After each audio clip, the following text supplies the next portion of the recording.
오늘 말씀 같이 나누겠습니다. 핵심 사항만 그렇게 나누고자 합니다. 계속 바울 일행이 움직이고 있는데요, 21장 4절을 보십시오. 이동하는 과정 중에 지금 이런 일들을 경험하고 있습니다. 4절 함께 있습니다. 시작. 우리는 두로에서 제자들을 만나 그들과 함께 7일을 지냈습니다. 그들은 성령의 감동으로 바울에게 예루살렘으로 올라가지 말라고 전했습니다. 이 4절부터 12절까지 내용을 보면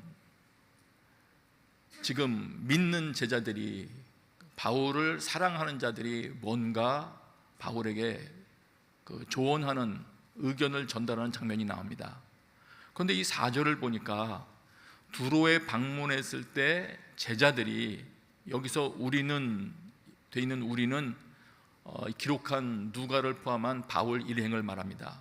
이 바울 일행이 두로에서 제자들을 만났을 때 그 제자들이 성령의 감동으로, 이들이 기도를 많이 하는 사람들이었나 봅니다. 성령의 감동하심으로 이런 감동을 받았어요.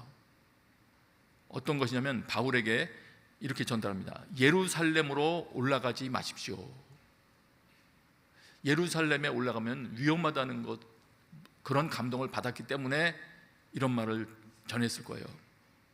거기에 대해서 이 일행은 이렇게 반응합니다. 5절입니다. 그러나 날이 다 지나자 우리는 두로를 떠나 항해길에 올랐습니다. 그러나 그냥 떠납니다. 성령의 감동으로 조언하는 이 말에 큰 반응은 보이지 않았습니다. 그러나 이동하다가 7절에 보니까 또 우리는 하고 나옵니다. 계속 이 도시 저 도시를 지나가다가 8절에 가이사랴라는 곳에 도착합니다. 이 가이사랴는 사도행전 8장에 빌립 사도가 빌립 집사가 복음을 증거했다가 도착한 그런 장면으로 나오죠. 그런데 그 가이사랴에 보니까 전도자 빌립의 집에 거기 있었대요. 그리고 빌립의 집안에 대한 소식을 9절에 전합니다. 그에게는 결혼하지 않은 4명의 딸이 있었다. 그들은 모두 예언하는 사람들이었다. 빌립 아버지의 영향을 받아서 딸들도 신실한 성령의 사람들이었던 것 같습니다. 특별히 기도하는 집안이었던 것 같습니다. 딸들에게는 예언의 은사가 임해 있었습니다. 그 즈음에 10절에 보니까 아가보라는 예언자가 유대로부터 이 지역으로 내려왔대요. 아가보라는 사람은 사도행전 11장에 안디옥으로 와서 천하가 크게 흉년 들리라 예언을 했던 자입니다. 뛰어난 예언의 정확도가 있었던 사람이었죠. 그런데 이 아가보라는 예언자가 와서 11절입니다. 바울의 허리띠를 집어서 자기 손발에 이렇게 메어서 뭔가를 보여주는 거죠. 퍼포먼스를 하는 거죠. 보여주면서 이런 말을 합니다. 11절 중간에 예루살렘에, 여기서부터 같이 읽겠습니다. 시작. 예루살렘의 유대 사람들이 이 허리띠 주인을 이렇게 동염해 이방 사람들에게 넘겨줄 것이라고 성령께서 말씀하십니다. 성령께서 또 이 예언자 아가보를 감동시켜 주신 것이에요. 그래서 말을 전합니다. 예루살렘의 유대 사람들이 이 허리띠 주인, 바울이죠, 이 허리띠 주인을 이렇게 결박하여 이방 사람들에게 넘겨줄 것이라고 말씀하십니다. 여기까지만 그 예언자는 말했어요. 그런데 이번에는 이 바울 일행이 이렇게 반응합니다. 12절이에요. 우리는 이 말을 듣고 그곳 사람들과, 여기 그곳 사람들은 이 빌립의 집에 머물러 있었으니까 그 딸들, 예언하는 4명의 딸들도 거기에 포함되어 있었을 거고요. 그리고 그 가이사랴 지역에 있었던 사람들도 여기 포함되어 있었을 겁니다. 그래서 그 사람들과 함께, 딸들도 가서 했겠죠. 본인들도 예언의 은사가 있는 사람들입니까? 이렇게 말했다고 합니다. 바울에게 예루살렘에 올라가지 말라고 간곡히 권했다. 처음에는 큰 반응을 보이지 않던 이 사람도 이번에는 여럿이 함께 바울에게 예루살렘에 올라가지 말라고 간곡히 권합니다. 그런데 이 말을 들었을 때 유일하게 바울 혼자 이렇게 반응을 하죠. 13절이에요. 이거는 같이 읽어요. 시작. 그러자 바울이 대답했습니다. 왜 여러분은 울면서 내 마음을 아프게 합니까? 나는 주 예수의 이름을 위해 예루살렘에서 붙잡힐 것은 물론 죽을 각오도 돼 있습니다. 이렇게 설득이 되지 않으니까 그들 일행이 주의 뜻이 이루어지기를 원합니다 하고 더 이상 아무 말도 하지 않았다. 이런 사건입니다. 그럼 여기서 한 가지 생각해 볼 부분이 있습니다. 왜 바울은 권고를 듣지 않았을까요? 특별히 성령의 감동으로 하는 말, 예언 은사자가 있는 사람들이 하는 말, 심지어는 예언자 아가보가 와서 전하는 말, 그리고 다수의 그리스도인들이 와서 성령께서 하신 말씀입니다 하고 전하는 말을 왜 듣지 않았을까요? 사도 바울이 지금 하나님의 뜻에 불순종하고 있는 것일까요? 아니 무엇일까요? 이 부분을 좀 확인해 볼 필요가 있습니다. 왜냐하면 오늘 우리가 어떤 일을 분별할 때에도 유익하게 사용될 수 있는 그런 내용이기 때문입니다. 최근에 느헤미야서 새벽에 볼 때에도 느헤미야도 좀 잠시 공사하는 현장을 떠나서 다른 지역에서 만나자 이런 대적들의 제안을 들었을 때 나는 이 현장을 떠날 수 없다 하고 거절을 하죠. 느헤미야의 분별의 그때 기준은 현재 하나님께서 맡겨주신 사명에 충실하기 위한 것이었습니다. 자신의 사명을 명확히 알 때 지금 내가 어느 위치에 있어야 하는지를 명확히 분별할 수 있는 것이죠. 오늘 바울에게도 동일했습니다. 바울은 사도행전 다른 내용들 보면 자신의 사명이 무엇인지 명확했기 때문에 그 사명으로부터 이탈하게 하는 말들에 대해서는 성령의 감동으로 하는 말이라고 주변의 다수가 설득한다 할지라도 그 말을 듣고 그 말을 받아들이지 않았습니다. 네. 사도행전 지난주 본문이죠. 20장 22절부터 보시면 사도 바울도 성령의 강권하심을 받았다는 내용이 나옵니다. 제가 부분 읽어드릴게요. 22절에는 사도 바울이 성령의 강권하심을 받고 예루살렘에 가려고 하고 있다는 내용이 기록되어 있고요. 그가 예루살렘에 가서 고난이 있을 거라는 걸 모르고 있는 것이 아니에요. 성령께서 증거해 주셨대요, 이미 바울에게도. 그러나 이런 마음을 가지고 있다고 본인은 이야기했습니다. 24절이에요. 이건 같이 읽죠. 시작. 그러나 나는 내가 달려갈 길과 주 예수께서 내게 주신 사명, 곧 하나님의 은혜의 복음을 증거하는 사명을 다 완성하기 위해서라면 내 생명을 조금도 귀한 것으로 여기지 않습니다.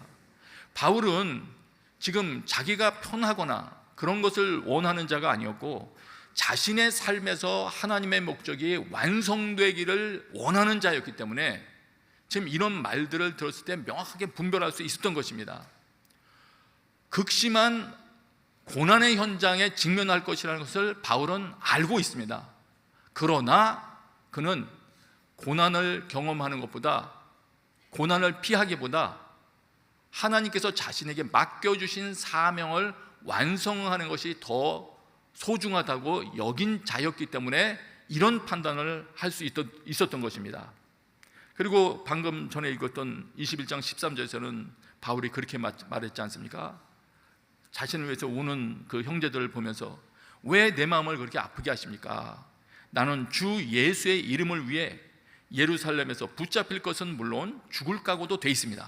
이런 말을 하지 않습니까? 여기에 중요한 분별의 기준이 나왔습니다. 그러나 이 분별 기준을 더 명확하게 알기 위해 조금 더 설명을 드려야 됩니다. 그러면 지금 찾아와서 조언해 주었던 성령의 감동하심을 따라서 말했던 이 신실한 그리스도인들의 감동을 받은 것은 잘못된 것이었을까요? 틀린 것이었을까요? 다수가 다 틀렸을까요? 어떻게 된 것일까요? 이 예언자들의 예언이 틀렸느냐? 그렇지 않습니다. 이들은 다 올바로 들은 자들입니다. 그러면 지금 왜 이런 일이 발생했느냐? 이렇게 생각하면 됩니다. 성령께서는 명확하게 앞으로 다가올 일들을 이 신실한 기도자들에게 알려주셨습니다. 바울이 가면 이런 일을 당하게 된다. 그러나 이 내용을 알게 된 주변의 바울을 사랑하는 사람들의 입장에서는 자기의 리더가 고난을 당하는 것을 원하지 않았을 거예요. 그래서 그들의 마음은 사도 바울이 고난을 안 당하기를 원했을 것이기 때문에 이런 조언을 하는 겁니다. 말하자면 바울을 사랑했기 때문에 이런 말을 하는 것이고요. 사도 바울은 그런 것을 알지만 사명을 이루는 것이 더 중요했기 때문에 그런 판단을 하고 있는 것입니다. 그러면 성령께서는 그렇다는 것을 왜 알려주셨을까요? 굳이. 그리고 성령의 감동하심을 입은 자들은 왜 바울에게 그걸 굳이 알렸을까요?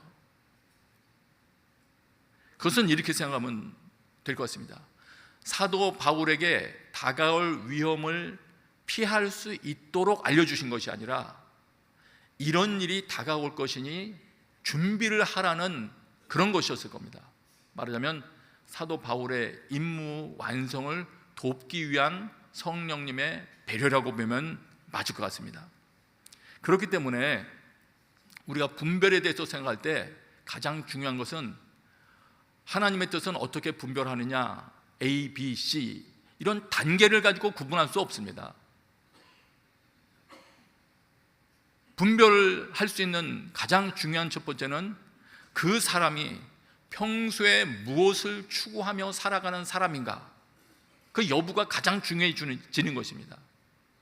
만일의 경우에 그 사람이 하나님의 뜻을 이루는데 관심이 있지 않냐고 자기의 욕심이 이루어지는 것에 관심이 있는 사람이라면 성령께서 주시는 감동이나 주변 동료들을 통한 그런 조언이 자기 욕심과 방향이 다를 때는 거북할 겁니다. 부담스러울 거예요. 성령의 음성이라 하더라도.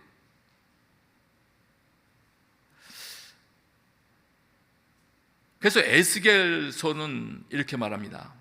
에스겔서에 한 장면이 나오는데 이분을 찾아 읽지는 않겠습니다. 에스겔서 14장 6절부터 10절 그 사이에요. 그 7절 쪽에 보면 이런 내용이 나옵니다. 하나님께서 말합니다. 나를 떠나서 그의 마음에 우상을 세우고, 하나님을 떠나서 마음에 우상이 있는 사람, 그리고 자신을 죄에 빠뜨리는 걸림돌을 앞에 둔 채 하나님은 어떤 생각을 가지고 계실까를 알아보려고 예언자를 찾아오는 사람은, 그런 사람이 있다 그러면 하나님께서 그 수준에 걸맞게 대답을 하시겠대요. 진짜 답을 하시겠다는 게 아닙니다. 네가 그런 욕심을 가지고 내 의중을 떠보려 나오느냐? 그 적당하게 주님이 대답하시겠다는 거예요. 심지어는 예언자가 속을 수도 있다는 거예요. 그리고 만일 예언자가 분위기나 어떤 물질이라는 속아서 말을 하면 나 여호와가 예언자가 속도록 또 내버려 둘 거래요. 그래서 마침내는 그 거짓 예언을 하는 자나 욕심을 가지고 질문하는 자나 똑같이 책임을 지게 만들 거래요. 그래서 중요한 게 무엇이냐? 에스겔 14장 6절에 이렇게 말합니다. 회개해라. 너희의 우상들에게서 돌아서고 모든 혐오스러운 일들로부터 돌아서라. 여기서 우리는 중요한 걸 발견합니다.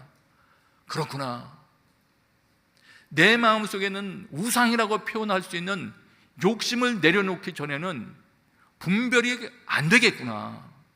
그리고 심지어는 예언 기도한다는 사람을 찾아다니며 여쭤봐 주세요. 이것도 소용이 없겠구나.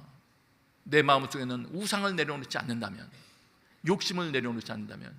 오늘 11시 반 예배에 참석하신 여러분들은 진정으로 하나님의 뜻을 분별하며 이 땅을 살아나갈 수 있도록 먼저 자신 중심에 어떤 종류의 욕심이 있다면 주님 앞에 회개하고 돌이켜 깨끗이 정리하는 분들이 되게 되시기를 축복합니다.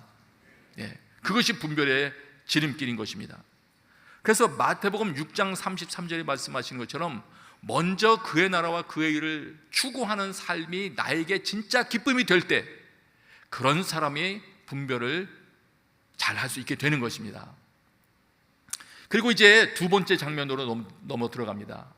이 15절부터 이어지는 후반 장면에서는 또 중요한 것을 우리가 발견하게 되는데, 먼저 한 가지는 율법에 대한 당시 그리스도인들의 생각을 오늘 보게 될 것입니다. 그리고 바울은 어떤 판단 기준을 가지고 있었나 하는 또 그 다음 판단 기준을 우리가 보게 될 것이에요. 이들은 계속 이동해서 마침내 예루살렘에 도착을 합니다. 그래서 21장 18절에 보면 바울 일행은 야고보를 만나러 갑니다. 야고보는 당시에 예루살렘 교회의 리더였죠.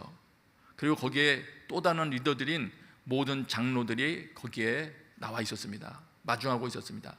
그리고 지금 이 바울 일행이 함께 그들을 만나고 있는 것이죠. 예루살렘에 있는 기독교인들은 거의 유대적인 배경을 갖고 있는 사람들입니다. 그 사도 바울은 지금 이방인 교회에 이방인들을 계속 복음 전하여 교회로 만드는 사역을 하고 있었기 때문에 지금 이 만남은 유대 교회의 리더십들과 그다음에 이방 교회의 리더십들이 만나는 그런 장면과도 같은 아주 중요한 그런 장면입니다. 근데 지금 이 장면 중에 무언가 대화를 나누기 시작하는데, 이 대화 내용 중에서 이들은 도대체 율법에 대해서 어떤 생각을 가지고 있었는지를 오늘 잘 알게 됩니다. 그래서 그 부분부터 먼저 말씀드리고 바울의 판단 기준 말씀드리도록 하겠습니다. 근데 용어를 사용할 때 그냥 율법, 오늘 기록되어 있는 율법 그러면 우리가 어떤 법조항만 생각이 나는 것 같더라고요. 그래서 토라, 원래 그 율법이라고 번역하기 전에 토라인데, 토라는 원래 하나님의 가르침이란 말이거든요. 그래서 저도 토라라는 용어를 사용하면서 이건 설명을 하려고 합니다. 자, 19절이에요. 바울은 그들에게, 여기 그들은 야고보와 장로들이죠, 이들을 만나서 인사하고 하나님께서 자신의 사역을 통해서 이방 사람들 가운데 어떤 일을 행하셨는지를 보고를 그들에게 합니다. 우리가 여태까지 사도행전에서 보아왔던 성령께서 역사하신 많은 일들을 자세히 보고했다고 하니까 어떤 내용을 전했고 어떤 반응이 있었고를 다 상세하게 전했을 거예요. 그럴 때 20절에 보니까 그들은, 그 야고보와 장로들이죠, 지금 사도 바울이 보고하는 이 내용을 듣고 하나님을 찬양했다고 합니다. 그럼 여기서 우리가 알게 되는 건 이것이죠. 바울을 통해 행하신 하나님을 찬양했다는 말은 바울이 전도한 방법과 전도한 내용을 인정했다는 말인 것이죠. 틀렸다고 생각하지 않는 것이죠. 말하자면 바울이 가르친 구원의 방법이라든지 바울이 토라에 대해서 언급한 이 모든 것들이 옳다고 이들이 인정했다는 것을 말하는 것이죠. 그 다음 보세요. 그리고는 이들이 마음가운데 있었던 것을 바울에게 이야기를 해주고 싶었던 것 같아요.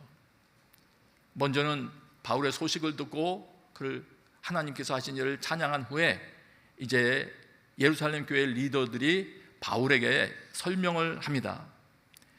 20절이에요. 21장 20절 중간에 형제여, 여기서부터 같이 읽을까요? 시작.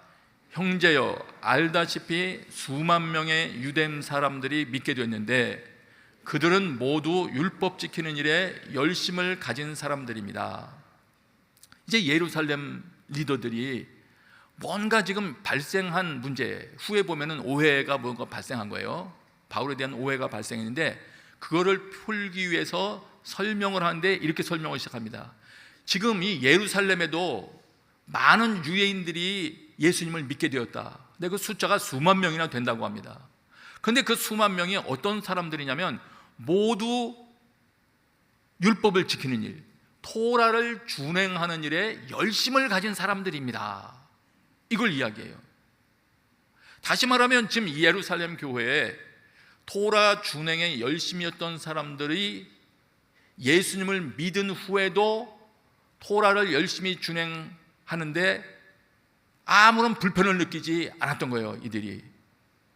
그리고 지금 이 말을 하고 있는 예루살렘의 리더들도 예루살렘에서 예수님을 믿게 된 자들이 토라를 열심히 준행하고 있다고 하여 그들의 신앙이 잘못되었다고는 조금도 생각하지 않고 있다는 것을 알려줍니다. 말하자면 복음을 받아들인 유대인들에게 율법은 조금도 문제가 되지 않았어요. 자, 그런데 오해 소지를 일으키려는 그 오해 소지가 되는 내용을 설명하려고 바울에게 언급했던 이 내용도 우선 보겠습니다. 24절 중간에 보시면 당신이 이렇게 하십시오 한 다음에 그렇게 하는 이유를 설명하려고 이렇게 말합니다. 이렇게 하십시오. 그러면 당신에 대한 그런 소문이 사실이 아니며 당신 자신도 율법에 순종하며 살고 있음을 모든 사람이 알게 될 것입니다. 이 말을 두고 그렇게 하거든요. 여기 율법에 순종하며 살고 있으면 이거를 개역성경은 당신이 율법을 지켜 행하는 줄로 알 것이라. 말하면 이런 말이에요. 이렇게 하면 지금 그 율법에 열심히 있었던 사람들, 토라를 열심히 준행하던 사람도 바울 당신도 토라를 준행하는 사람이구나 하는 것을 알게 될 겁니다. 이 말을 하는 거예요. 알겠습니다 하고 바울이 그렇게 하거든요. 그 말은 무엇이냐면 바울 자신도 본인이 토라를 준행하며 살고 있는 사람이라는 것을 드러내는 것을 조금도 잘못이라고 여기지 않고 있다는 것을 보여주는 거예요. 만약 그것이 잘못된 것이라면 바울이 알겠습니다 하고 그렇게 안 하겠죠. 예. 그 다음에 이제 오해 해결 이 추진 과정에서 보여주는 이 구원에 관련된 이해를 조금만 더 보세요. 그럼 어떤 오해가 지금 일어나고 있기에 바울에게 이런 말을 하느냐? 21장 21절을 보세요. 21절입니다. 같이 읽어요. 시작. 그들은 당신이 이방 사람들 가운데 살고 있는 모든 유대 사람들을 가르쳐 모세를 저버리고 자녀들에게 할례하거나 유대 관습대로 살지 말라고 하는 줄 아는데, 지금 이게 지금 오해예요. 오해를 하고 있는 내용이 이거래요. 지금 모두 율법 지키는 일에 열심을 가진 예수님을 믿는 유대인들이 바울에 대해서 어떻게 생각하고 있냐면, 지금 후에 지난번 그 예루살렘 공회 때 이방인들은 율법을 다 안 지키고 요런 것만 잘 하면 됩니다 하고 말해준 내용들이 있지 않습니까? 우상에 바쳐진 음식, 피, 목매어 죽인 짐승의 고기, 음행을 피하면 됩니다. 예수님 믿을 때 그 정도 하면 됩니다. 예수님 믿는 자가 되기 위하여 유대인으로서 할례받고 다시 유대인으로 한번 들어왔다가 나갈 예수님 믿을 그런 필요는 없습니다. 이렇게 된 걸 다 이들이 알고 있어요. 다 발표된 내용이기 때문에. 그런데 문제가 된 건 뭐냐면 거기까지는 인정을 하겠는데 사도 바울이 지금 이방인들 사이에서 이방인들 사이에 있는 유대인들에게 지금 이렇게 가르치고 있다고 이들이 소문을 들었나 봐요. 물론 가짜 뉴스죠. 모세를 저버리고 모세는 틀렸다, 버려라, 이렇게 가르치고 있다고 이들이 오해하고 있나 봐요. 그리고 자녀들에게 할례를 하거나 유대 관습대로 살지 말라고 그렇게 가르쳐라, 이렇게 가르치고 있다고 이런 오해가 있다, 이렇게 하고 있다는 거예요. 그래서 그럼 이 말은 무슨 말이냐면은 이 당시 예루살렘 교회에 있었던 유대인이었다가 예수님을 믿게 된 이 사람들은 어떤 생각을 하고 있냐면 유대인들에게 토라가 필요 없다고 가르쳐서는 안 된다고 생각하고 있었던 거예요. 예. 토라를 소중하게 여겼던 것이죠. 이 장면에서 우리 드러나는 당시의 예루살렘 리더들과 또 그 공동체 사람들과 바울의 이해는 이렇다는 걸 알 수 있어요. 구원받기 위해서는 토라를 버려야 된다, 아니라는 거죠. 그건 아니라는 거죠.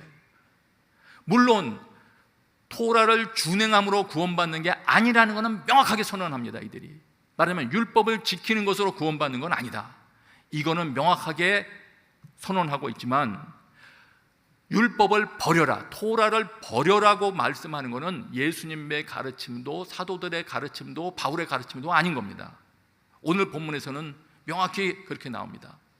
그러면 어떻게 되냐면 예수님은 오셔서 토라를 버리기 위해서 오신 분이 아니라, 모세가 틀렸다고 오신 분이 아니시라, 하나님께서 토라를 주시면서 이루고자 했던 의도, 토라에 담겨있는 하나님의 마음을 보여주시면서 그걸 이루려고 하셨던 그 의도를 예수님이 오셔서 토라에 대한 그 의도가 무엇이라는 것을 다시 상세히 설명해 주시면서, 만일 그가 예수님을 전심으로 믿고 따른다면 그 토라를 통해서 나타난 하나님의 의도를 이룰 수 있는 삶을 살 수 있다는 겁니다.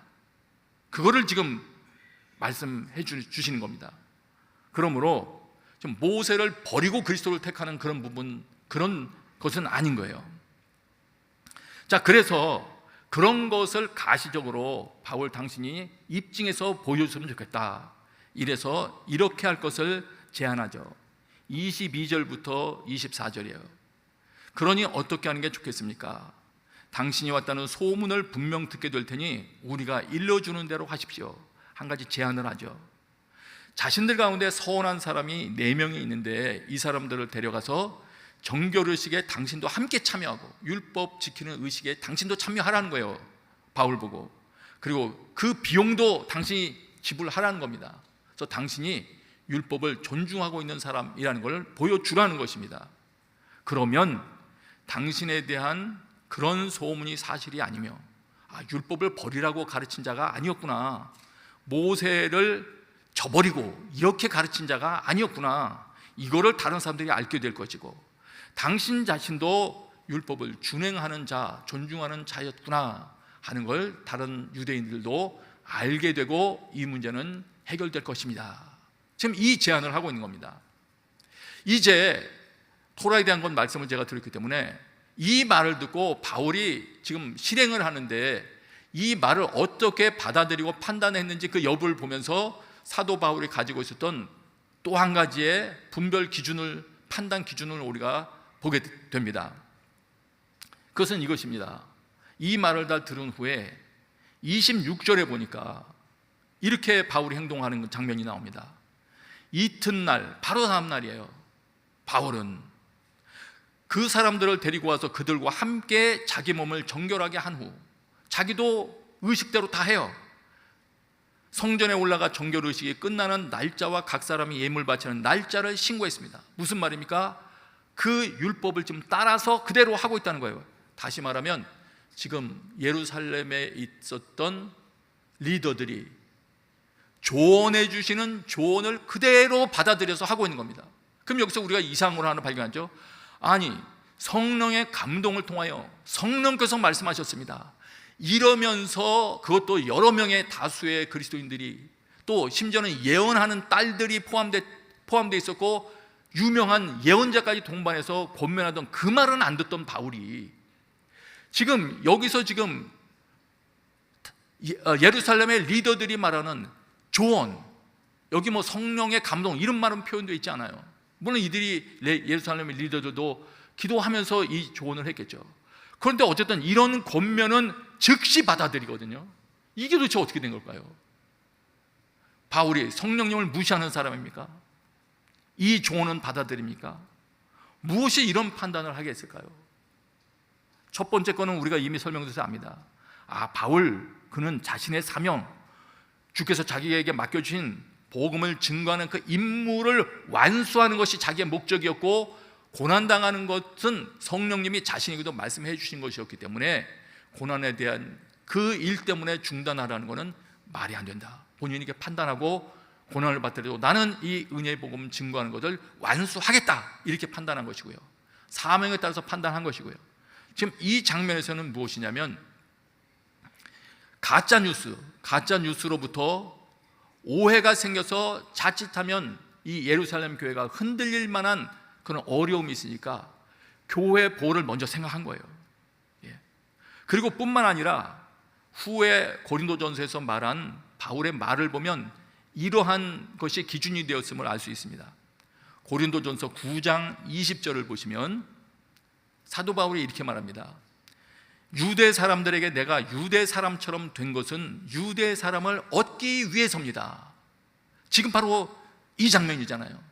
유대 사람들에게는 유대 사람처럼 지금 됐잖아요. 그러면서 계속 말하기를 9장 20절 후반부에 그들을 얻기 위해서입니다. 21절도 마지막에 그들을 얻기 위해서입니다. 22절은 어떻게든지 몇 사람이라도 더 구원하기 위함입니다.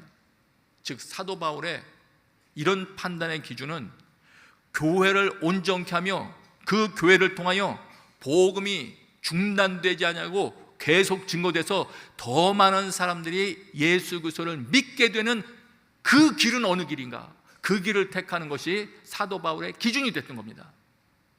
자신의 욕심 이루는 것에는 관심이 없어요. 자신의 고난, 편리 이런 거는 전혀 상관이 없더라고요.